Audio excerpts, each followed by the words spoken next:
길을 걷다가 문득 파란 하늘을 바라보니 솜사탕처럼 부드러울 것 같은 뭉게구름 조각들이 너무나도 선명하고 아름답게 느껴져서 그 위로 올라가서 어린 나이처럼 마음껏 뛰어놀고 싶다. 나는 술을 즐겨 마시는 50대 중반에 하나님을 믿는다고 말하기도 부끄러운 하나님께 늘 죄송스러운 성도입니다. 술을 좋아도 했었지만 사람을 너무나도 좋아해서 내 인생은 사람들에게 인정을 받기 위해서 나름대로 그 무지한 나만의 기준을 가지고 일평생을 남들을 쫓아다니며 살아왔던 것 같습니다. 인생을 걸어오면서 지인들이나 내 주위에 있는 사람들에게 삶에 여러 가지 문제들이 생겼을 때 그들과 같이 슬픔을 나누며 고통을 나누며 문제점들을 같이 대화하고 의논하며 행동하며 해결해 나갈 때의 그 우정 안에서의 끈끈한 행복감이란, 그 뿌듯함이란, 누군가가 힘든 일이 생겼을 때 힘든 그들에게 위로를 주고 용기를 주며 같이 인생길들을 걸어갈 때면 그것이 내 삶의 목적인 마냥 말로 표현 못할 정도로 너무나도 내 영혼이 행복해지며 내가 살아있다는 의미가 진실로 느껴지는 소중하고 값진 순간들이었습니다. 그 속에서는 부끄럽지만 술도 함께 하였지요. 성경 속에서는 몇 가지 상황 속에서는 술을 마실 수 있도록 말씀을 하고 계십니다. 디모데전서 5장 23절 이제부터는 물만 마시지 말고 내 비위와 자주 나는 병을 인하여 포도주를 조금씩 쓰라. 시편 104장 15절 사람의 마음을 기쁘게 하는 포도주와 사람의 얼굴을 윤택케 하는 기름과 사람의 마음을 힘있게 하는 양식을 주셨도다. 요한 2장 1절에서 11절 예수님의 첫 번째 기적 가나의 혼인잔치에서 물을 포도주로 바꾸어 주셨다. 에베소서 5장 18절 술 취하지 말라. 이는 방탕한 것이니 오직 성령의 충만을 받으라. 로마서 13장 13절 낮에와 같이 단정히 행하고 방탕과 술 취하지 말며 음란과 호색하지 말며 쟁투와 시기하지 말고 베드로전서 4장 3절 너희가 음란과 정욕과 술 취함과 방탕과 연락과 무법한 우상 숭배를 하여 이방인들의 뜻을 쫓아 행한 것이 지나간 때가 족하도다.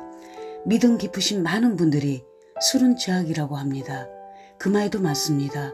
하지만 술 마시는 것이 구원과는 조금은 다를 수도 있지 않을까요?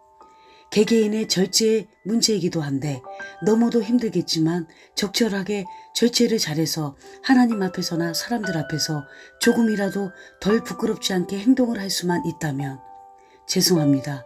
어찌되었든 10년 넘게 술을 끊었었던 사람으로서 개인적으로는 술은 안 먹는 것이 더 좋을 것 같다는 생각이 듭니다. 인간의 마음속은 천사와 악마의 투기장이라고 했던가.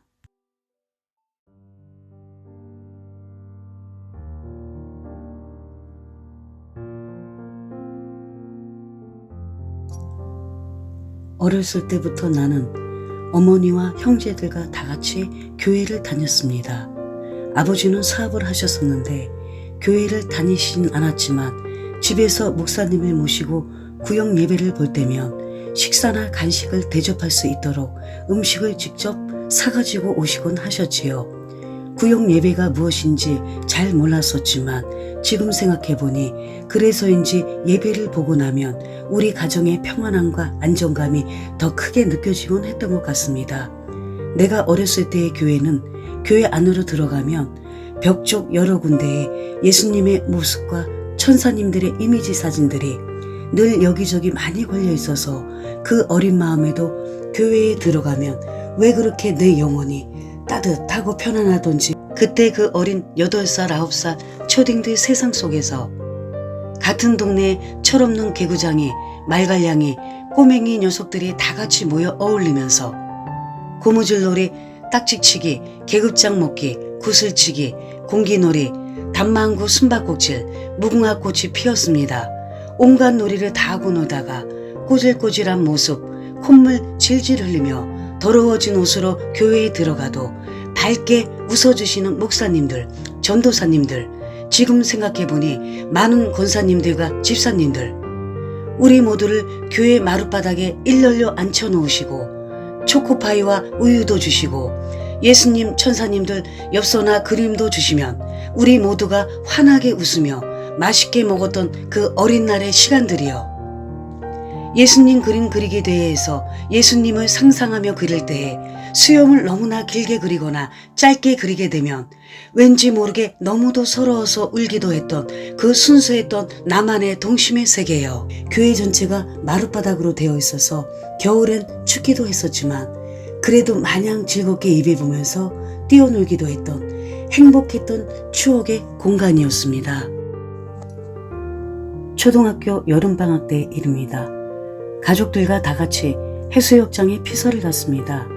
워낙 말갈량이로서 기분이 너무 좋아 마냥 땡볕에 뛰어놀다 보니 피서 갔다 오고 나서부터 숨이 잘 쉬어지지가 않아서 입으로만 겨우 숨을 쉬며 밤에는 더욱더 선풍기를 틀지 않으면 괴로워서 잠을 못 잘 정도로 아팠습니다. 약국에선 일사병 같다고 약을 쥐어줘서 먹었어도 낫지가 않았고 부모님께선 학교에 가는 것도 힘들어하는 날 보고 병원에도 데려가셨었는데 여러 가지 검사를 했어도 병명이 나오지가 않아서 정말로 괴로웠습니다. 시간이 흘러서 어느덧 쌀쌀한 가을밤이었습니다. 어린 마음에도 숨쉬기가 너무도 고통스러워서 그 추운 밤에 우연히 놀이터 근처에 갔다가 놀이터 미끄럼틀 계단이 평평한 그 차가운 쌔바닥에 무릎을 꿇고 어두운 밤하늘을 바라보며 살고 싶어서 그 어린 마음에도 정말로 살고 싶어서 두 손 모아 간절히 하나님께 기도를 드렸습니다. 하나님, 제가 하루하루 특히 잠을 잘 때에 누우면 호흡하기가 너무도 힘들어서 정말로 괴롭습니다. 나의 하나님이시여, 저를 고쳐만 주신다면 열심히 하나님을 믿을게요. 저를 제발 살려주세요.